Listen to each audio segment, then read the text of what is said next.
A couple of things I wanted to mention at the start of things. You see these beautiful prints behind you. The charity worked really hard with Gary Lichtenstein Editions as well as West Chelsea Contemporary and these fine artists, especially to create the City as Canvas print edition, which was basically a finale to the exhibition, an unofficial finale to the exhibition. And it was a very, very important moment for me as someone who had started Lisa Project in 2012, because it was an opportunity for me to go to the events, to see the exhibition 6 times, have a 2-second conversation with Jeffrey Deitch, some of you might get that, and but more importantly than anything is to learn, and to learn what this culture was about and what these artists were all about and why their work matters and why it was important.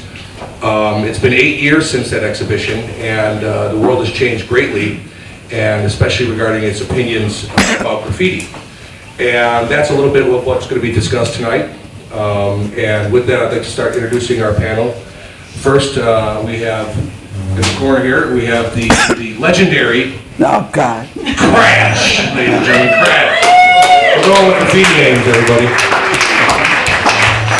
And curator from the Museum of the City of New York, and also the curator for the City as Canvas exhibition, Mr. Sean Corcoran, everybody. Sean Corcoran.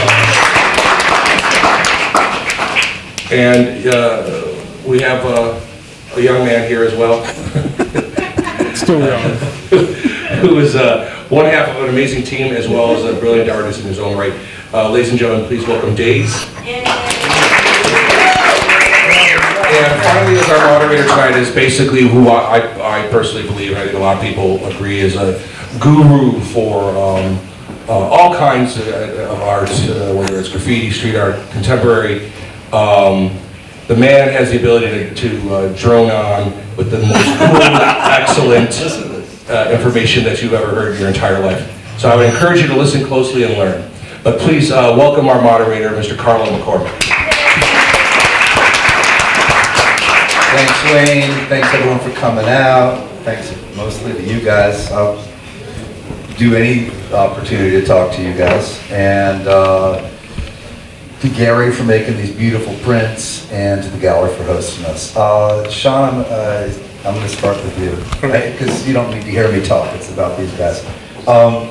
This is a kind of belated celebration, I guess 8 years is it, for this really remarkable show you did, which deserves so many plaudits for so many reasons. But the thing that kind of blew me away at the time, I don't know how, oh, by the way, I call him John and I call him Chris because that's their names and that's what I do, but you can call them whatever you want. Maybe you guys would have something to say to it, but what was really kind of gobsmacking was that you were pulling this off in a city museum, mind you, like not even a private institution. The city has been, all the institutions here have been really averse to supporting graffiti art or even associating with it in any way. But then at the opening, you've got all these elected municipal officials like loving the work. So major props to that. I'm sure there's a question in there. I guess I'll start with you, and then I think that we'd love to open up to you guys, but to talk about this weird, how the worm turned, and all of a sudden we've had not just an acceptance, but almost an embrace of something that we've tried to stigmatize and wipe out. You want to start with that, Sean? Does that make sense? Yeah, I mean, I guess from my perspective, from the perspective of convincing the museum to do the exhibition, it was honestly a pretty long road. My Carlo story is, I had started at the museum, I was there for a week and we were doing a portfolio review and Carlo cornered me and said, hey, you have the Martin Wong collection and you guys haven't done with it. And I was like, I don't know what you're talking about. But it made me go back to the museum the next day and start digging around and finding out that the museum held this incredible collection of more than 300 canvases, about more than 60 artist books, black books, and then several hundred pieces of other, loose works on paper. And it was just a kind of a treasure trove that hadn't been given its due. And it did take at least a half a dozen years to convince them not only that it belonged in our collection, but that it was something we should treat as a jewel in the collection, something that was something we should be extremely proud to have. It's as good as a dollhouse, which I love. Yeah, and I'll give credit where it's due. When Jeffrey Deitch's Art in the Streets show happened a few years before ours, and the curators came in and looked at the material, and then I was able to say to our administration, look at what these guys are saying about this collection, and then they borrowed a nice portion of it. That was a historical anchor for Art in the Streets. Exactly, and so that kind of then they started to acknowledge really what it was. Now, in terms of the elected officials' position on the exhibition, I think we came to it from a very honest perspective of why, about saying why not only was this art, but why was it important for us as a city museum to reflect on the impact that this art form had and it continues to have on the city. And I will say that it wasn't until the last week of the show that the Post got the then police commissioner to make a comment on it. And the last week of the show, he said, "Why would they be doing something like that?" But luckily, it was at the end of the show, so it kind of just. And you'd already broken attendance records, so we knew the answer to that question. Yeah. John, maybe you want to talk about this shift from kind of public enemy #1 to kind of your cultural icon now, how this happened? Well, I don't know about that, but it's something that's been going on for a while. It's just that it's starting to get recognized now, and I think it's the one part of it that has delayed it to get accepted is the legality of it. When you talk about hip hop, we're the last ones. We're the redheaded stepchilds, because of the legality of it. Everybody else got their flowers. We're getting it now because we've persevered the longest. So regarding the museum show, it's cool. That also came on the heels of the one at the Brooklyn Museum, right? Well, that was a small thing. Right, but that one, Giuliani was still mayor at the time? No. Well, Giuliani was mayor during the one from England, which. Okay, so because there were a lot of comments about that show, and I'm like, oh wow. I mean, they slammed us pretty bad in the New York Times, where I rebutted the whole thing in the New York Times, like, yo, you're crazy. And then this came about. So, we've slugged it out enough that, we had to prove a point, and it's being proven. I think that was 2006, 2008, and then Art in the Streets was 2012, and then Right. ours was 14. The one that Brooklyn got really hit hard. Well, their approach too, the Brooklyn Museum's approach, let's face it, was a real easy show for them to put together because they just had to draw from their permanent collection. They didn't have to borrow paintings from Correct. private sources or other museums.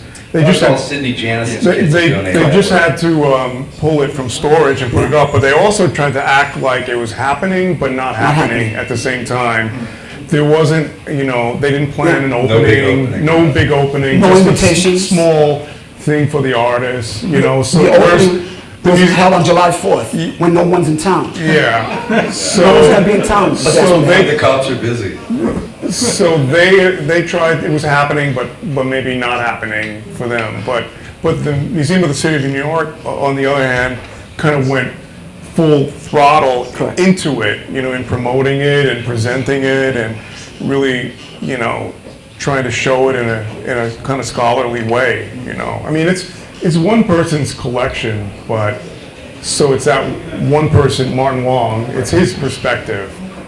But, it holds together as kind of a time capsule from that period. And we'll go on, but just to put it in perspective, the show we're talking about, Art in the Streets, which was at MoCA, was originally, was then supposed to go to the Brooklyn Museum, and basically the politicians got a hold of it and told Arnold, who was the director then, like, if you do this show, we're going to charge you for every bit of extra graffiti and street art in the borough of Brooklyn for the duration of the show, which of course is kind of prohibitive.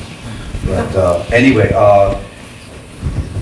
I think we should talk a little bit about Martin, which you didn't know him, but you've cared for his stuff. But I'm going to start with you, Chris, because you're like me. We had great affection for how crazy this guy was. So maybe you could tell us a little bit about it. So I met Martin Martin Wong in the early '80s, and I kind of met him at first as a collector, as somebody that was interested. At the same time, he was working at Pro Paint's art supply store selling canvas. You know, so he was kind of collecting on a real shoestring budget. It's hard to say where his interest began with this work, but I think he was a hippie in the late 1960s in San Francisco, and I think he looked at it from a rebellious aspect and the sense of rebellion, like these guys are expressing themselves, they're kind of going against the system in their own way, they're independent, and they're doing this thing, and this was like what the spirit of the 60s was like, and I think that's what kind of attracted him to it in the beginning. Yeah, I want to add something to that, and I want to hear you talk, John, because I was just thinking about it. I had to write something on Martin not that long ago. I can't remember what for, but I was thinking that Martin, one of the things, because we were all like kind of cast-offs and losers in our own weird way at that time, Martin was, fully 100% Chinese and about as gay as you could possibly be. And that I always thought Martin, like even, we were not really aware of that because everyone was different in some way or another, but Martin felt his otherness. And as a collector, because before he got into graffiti, he did like that kind of tacky the chinois, was that Chinese stuff you'd buy in a Chinatown store, or then he collected lunch boxes. But I think, and if you look at his paintings, which you can't now, but if you look at that print, you guys did a beautiful shout out to his sign language thing. But he kind of always championed and appreciated and loved otherness, whatever, that way. But that was just my point. But John, you go on. Yeah, I mean, well, I think we sort of met him up at the same time. Right into my course. Thank you, sir. Okay. Okay, we sort of met him at the same time, and he was a really good champion of us. He loved what we did, and he risked his job at Pro Paints because we used to go and buy canvas, and he would tell us, get the good canvas, and I'll charge you for the cheap canvas, that type of thing. So he used to come to the house a lot for barbecues, so he was a Yeah, trip. he was the first guy you guys could go in the place and didn't have to steal because Correct. he did it for you. Correct. But also what was incredible about him is that he was very self-deferential in that he didn't really even mention that he himself was a painter and an artist yeah. at first. Yeah. Like, somebody else told me, oh, you haven't seen his paintings? They're amazing. The Lower East Side buildings. You're wearing one of his paintings. Yeah. So, when I discovered that he was an artist and a great artist too, that kind of put our friendship kind of on a different plateau. Cool. Yeah, I saw his drawings. The early drawings were really cool, and we didn't know. It's so funny. Then we started doing stuff at Semaphore. We're like, whoa, okay, yeah. But I knew Lee actually stayed at his place for a while. But if you visited Martin, he was very sociable, but he wouldn't stop painting. So you watched him paint a lot, also, right? Yeah, his apartment was kind of one of these places that rarely exists now. It was the fifth floor of, he lived on top of a tenement in a big apartment. It'd be like a equivalent of a 3-bedroom apartment. So his living room was like his studio where he was painting. And he had these other rooms, like one room was kind of like a library, or he had a TV, but it was definitely like an artist's place. There was art everywhere. His paintings were everywhere, and the paintings that he was interested in were everywhere too. You couldn't walk through the hallways because they were so stacked Yeah, up. yeah, exactly. That you had to squeeze through, yeah. Yeah, really good. There's actually Charlie Charlie in did the a beautiful audience movie. here did a beautiful little documentary on him, and in which you walk through the apartment. And what I like about it is you see all of Martin's paintings, but then you see his collection, and you can see like, oh, there's a Daze, there's a LA2, there's John's picture. So it was all part of an organism. Yeah, he wasn't just collecting art and storing it, he was living with everything that he collected. Great. Since we're also have this project in mind with Lisa Project, I think we have to acknowledge that we're no longer simply talk about graffiti, certainly as it existed on the trains when you were coming up as young lads. And that we have a muralist movement, which is drawing all sorts of different people with different skill sets and different visions, and maybe beyond the language-based medium of graffiti. And so it's a very vague question, so take it wherever you want, but I'd be curious for you guys to measure a little bit about that evolution that we, because you're doing murals now as well. I mean, it's called murals, so you're not a resident. But could you talk a little bit about that? You want to start, John? Well, we're to blame, for the growth, we're to blame. We've always done murals. I mean, whether they were called murals, back then, we were always doing them. It's just being recognized now. I don't know. It is what it is. Well, let me just follow up with that before the others follow in, because murals are pretty specific art history term. It developed from the early Renaissance to the late Renaissance. Really was its great peak. But when the Mexican Revolution is going on, the reason why his work is different than Orozco or Rufino Tamayo or something like that is Diego Rivera is in Italy studying those murals. Yeah. And then so when we think about the Mexican muralist movement, and then the kind of slightly diminished, watered down thing of the WPA murals, that's a whole thing. When you guys were starting, were you guys hip to any of that history of what muralism meant, what it meant to paint on that scale? A little bit, but not too much. Like I had always heard about Diego Rivera and Orozco and people like that. It wasn't until later on that I learned about the WPA program and how that was a big push in the 1930s in New York City. But, that just came about, my knowledge of that came about later. Yeah, for me, I mean, well, we're the same age, but in school, like, all that stuff was cut out. It was sort of like, and then abstract expressionism happened, and it was like a sign of American freedom, but all that figurative narrative work, which kind of can make America look bad, like a lot of the artists who like Ashcan School and stuff like that, that's less flattering, so it just got cut out. But what do you think, Sean, as a really like a scholar and museum person, like, are these colliding histories or just very different stories? Good question. I mean, if you think, I'm just thinking about New York in the early 1980s. Yeah, there were a lot of illegal murals being painted. Keith's Bowery Wall was not done with permission. So there was, and then obviously someone like Richard Hamilton was doing things. Those aren't murals per se, but street art, let's say. Yes. Yeah. So and then there was like the whole series of paintings done on the Lower East Side with like Sharp and Stash and those guys. Crash did a beautiful one with John Fechner, one of my favorite ones in my neighborhood. Sorry. And or even in the South Bronx, you guys were doing them all over the South Bronx. Yeah. John Fechner was doing them. So I think like it's not it's a path, right? It's like they were being done. It wasn't letter based always.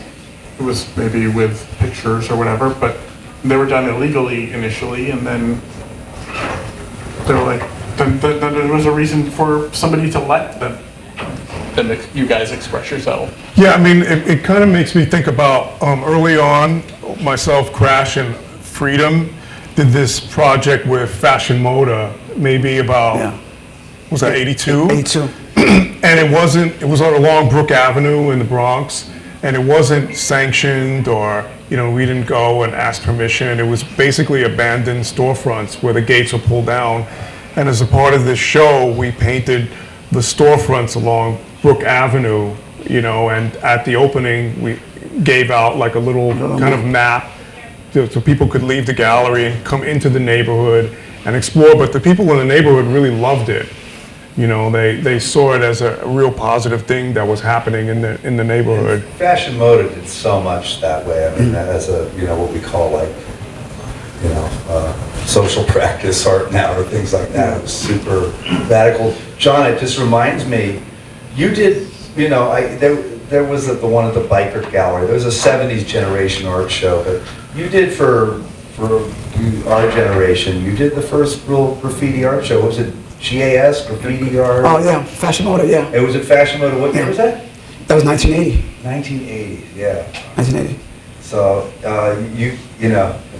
you can take blame for the art around this show. Well, I mean, the ones before me take the blame, but yeah, I sort of loved it, yeah. And he's got a gallery now for you heads who really want to see cool shit. I saw Henry Chalfant the other night, and he said, like, yeah, I gotta get this work together, because John's giving me a show, and it's my sculptures I was doing before I photographed graffiti. A lot of people don't know that Henry Chalfant is a classically trained sculptor. So we're showing some of his early stuff, yeah. Amazing. So yeah, he's got a gallery as well. Now, where are we at here? I took notes this time. The last time I did a talk with Daze, it was like I had a time spasm, and I think I tried to end it after 15 minutes. Okay. I want to give some shout out really properly to Gary Lichtenstein, who did these prints. He's a maestro with like really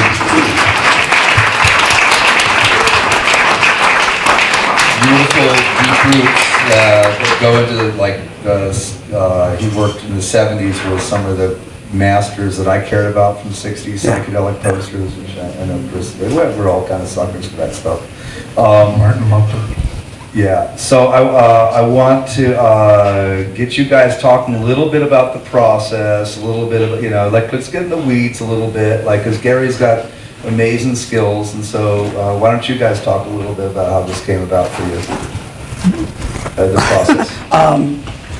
Well, that was Wayne. Wayne had, celebrating the anniversary, or the coming of the anniversary for Lisa Project. He thought it would be a good idea if we did a print. We chatted about it, and then the idea of doing the mural was kind of cool. Like, oh, yeah, that'd be great. So we talked about how we're going to do it. The process was basically, how do we capture the wall the right way? Do we do a 4-color set, print, whatever? So that was between Wayne and Gary. They figured out a way of doing it, and they even put like diamond dust in it, so which is kind of cool. So, it was just starting conversation, so. I think no, he's using gems. Right? Did Fat Five Freddy, isn't he doing some paintings with diamond dust? It's a great thing. Probably. I know Warhol did. Yeah, Warhol did, yeah. Anything you want to add to that, Chris, or is that enough of a version? I mean, really, they kind of were in discussion about it, and then kind of brought me in, and I was wondering if we're going to have to do a brand new drawing, and go through the whole color separation process or what. But I think it came out, kind of amazing. It's the wall itself. Well, what I love, I love them all. Don't get me wrong, and it's also like a real sign of how great Gary is, because this one back here, Shepard Fairey, is not exactly the worst printer in the world, and he doesn't outsource his prints to many people.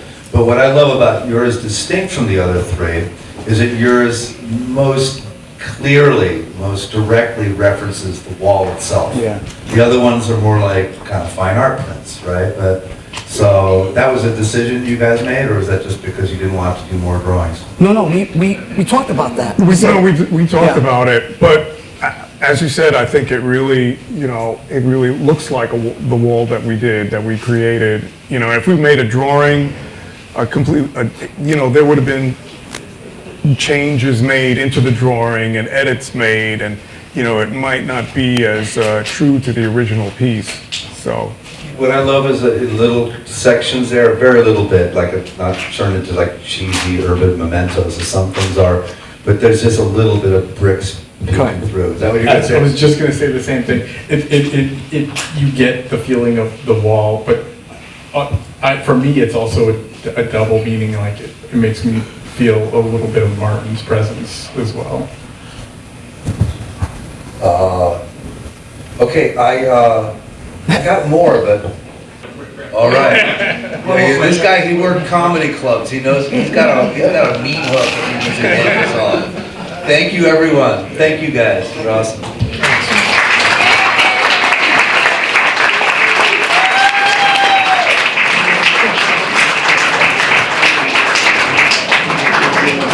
This concludes the panel portion of the show, everybody. Guys, listen, this really is a fundraiser for Lisa Project NYC charity. We do a lot of great stuff, and like this, for example. It was a bigger version of it, but we do a lot of great community murals. We do projects pairing up with other charities. Last year, we worked with the Make-A-Wish Foundation, and we were responsible for the murals we did. John, thank you very much, participated with the Make-A-Wish Foundation, and we were able to provide enough funds to grant 110 wishes for kids that are challenged with challenging illnesses. Thank you very much. That's it. Hey, kids, you made it.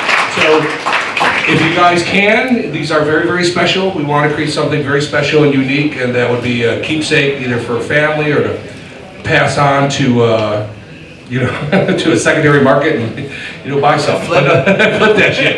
But that being said, if you wanted to tonight, you have both artists here. You have Crash Daze. They were doing a special dedication in the other room back here. They could do something special for you on the back of the print as a little something to make it a little unique just for you.